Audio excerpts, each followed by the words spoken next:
Hey friends, it's Beth from Rekindle Blessings. Let's make a super cute bottle that we started the other night and Randy had to take the paint off of. We're putting some Bonding Boss on and we're giving it a good dry. Then we're going to go through and add that bronze color we love all over it.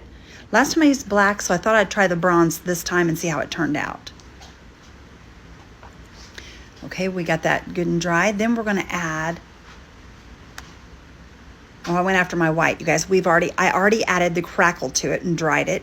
Now we're adding white, and you guys can see where it crackles really nicely. Then we're going to take and add a cute little IOD bunny transfer. This transfer was part of the Christmas, but I thought that it's okay if you have the little berries on there. It just adds a little bit of character. It's still a bunny rabbit. It can go for Easter or Christmas or all year long. We're going to add some of my favorite bear wax to this. We're going to add a little clear wax along with it, and we're just going to wipe it down really good. We're trying to give it that little bit of distressed look, but not too much. And then we're going to take our,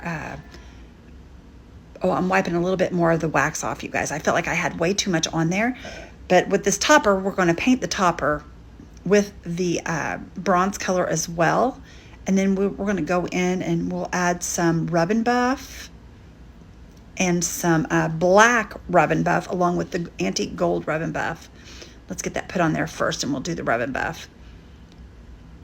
And you guys may not be able to see this black going on because it is such a dark, but I'm going to add that black Rub 'n Buff on the bottle as well and put some like areas that has like some black to make it look like it's kind of tarnished up a little bit and has a little bit of dings here and there.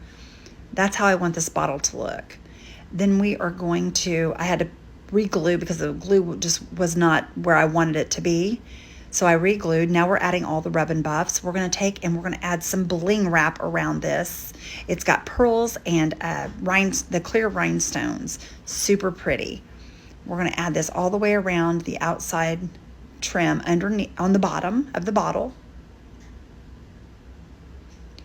Once we get this on, then I went back to grab some more of my bling wrap. We're going to do a lot bigger piece, but I got to fix this glue first. It's sticking out of here. I do not want this glue showing.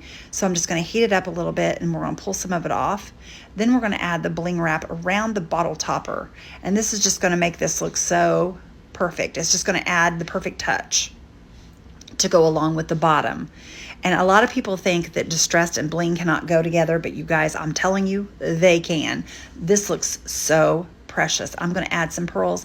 If you don't like the pearls, you do not have to leave the pearls on here. These pearls are not attached. I think it just is nice to add a little bit of jewelry to the bottles. I like it. If you don't like it, you don't have to leave it. And I may also get a key and add to either a gold or a silver chain and put around this as well. Y'all, I love the way this turned out. It is so precious. I hope that you guys enjoyed this. I hope that you like the bottle. I'm going to put the original picture in here as well. There it is. Y'all, I love this gorgeous little piece. I hope you guys enjoyed it. I hope you all have a blessed day. Thank you for watching and share these blessings out, y'all. Thank you so much.